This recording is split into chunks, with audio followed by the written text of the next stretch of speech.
नमस्कार बच्चों, मैं आपका धर्मेंद्र सर। तो मैंने आपको फिजिक्स की क्लास 10th की 2 क्लास करा दी हैं। क्लास नंबर तीसरी मैं कराऊंगा आज को प्रतिबिंब। तो हम देखो, प्रतिबिंब किसे कहते हैं। प्रतिबिंब को इंग्लिश में बोल दो इमेज। इमेज क्या है आपने सुना हो। अगर किसी की परछाई, अगर मैं देसी भाषा में बोलूँ तो किसी की परछाई को क्या कहते हैं हम, प्रतिबिंब। तो हम पढ़नी है फिजिक्स के हिसाब से। तो देखो, प्रतिबिंब जब कोई प्रकाश की किरण परावर्तन के पश्चात, भाई परावर्तन क्या है? मतलब टकरा के वापस आना।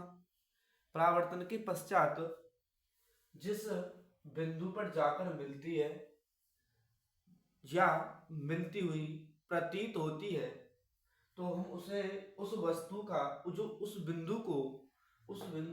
उस वस्तु का प्रतिबिंब कहते हैं। तो दोबारा बोलता हूं मैं, देखो, प्रतिबिंब या इमेज की परिभाषा: जब कोई प्रकाश की किरण परावर्तन या परावर्तन के पश्चात जिस बिंदु पर जाकर मिलती है या फिर मिलती हुई प्रतीत होती है, उस बिंदु को उस वस्तु का प्रतिबिंब कहते हैं। अब हम पढ़ेंगे प्रतिबिंब के प्रकार।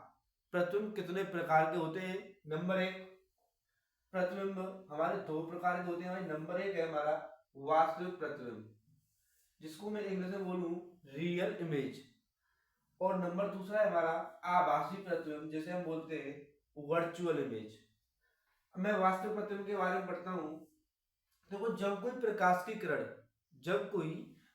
की किरण परावर्तन के पश्चात जिस बिंदु पर जाकर वास्तव में मिलती है, उसे हम उस बिंदु को उस वस्तु का वास्तविक प्रतिबिंब कहते हैं। नंबर दूसरा है हमारा आभासी प्रतिबिंब। आभासी प्रतिबिंब क्या है? जब कोई प्रकाश की किरण परावर्तन के पश्चात जिस बिंदु पर मिलती हुई प्रतीत होती है, उसे हम कहेंगे, उस बिंदु को उस वस्तु का आभासी प्रतिबिंब कहते हैं।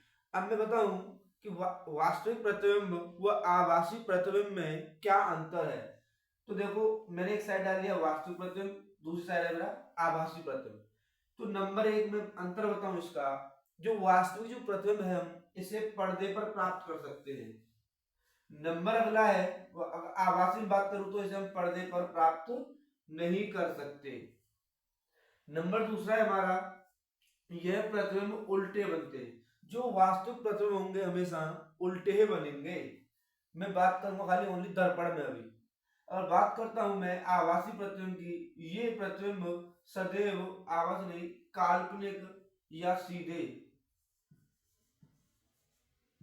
सीधे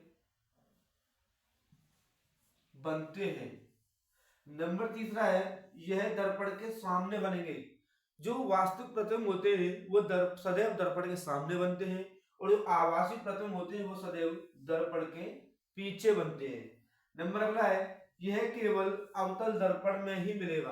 अवतल दर्पण में यह नहीं है कि मतलब वास्तविक ही बने, एक कंडीशन ऐसी आएगी कि वहां पर हमें आभासी प्रतिबिंब बनेगा हमारा। वहां बात करूं मैं आभासी प्रतिबिंब की, यह समतल तथा उत्तल दर्पण में बनते हैं। जो आभासी जो प्रतिबिंब हमारे समतल दर्पण तथा उत्तल दर्पण में बनते हैं। अगला पांचवा अंतर है हमारा, इसका फोटो खींचा जा सकता है। वास्तविक प्रतिबिंब की हम फोटो खींच सकते हैं और आभासी प्रतिबिंब की हम फोटो नहीं खींच सकते। मैं पढ़ाऊंगा दर्पण के बारे में कि दर्पण हम किसे कहते हैं। अगर मैं दर्पण का इंग्लिश में नेम बताऊं तो देखो, मिरर। मिरर जिसे हम आईना ही बोलते हैं। तो देखो, मिरर क्या है? वैसा चिकना व चमकीला सतह है जो परावर्तन के नियम का पालन करे। परावर्तन का नियम क्या है?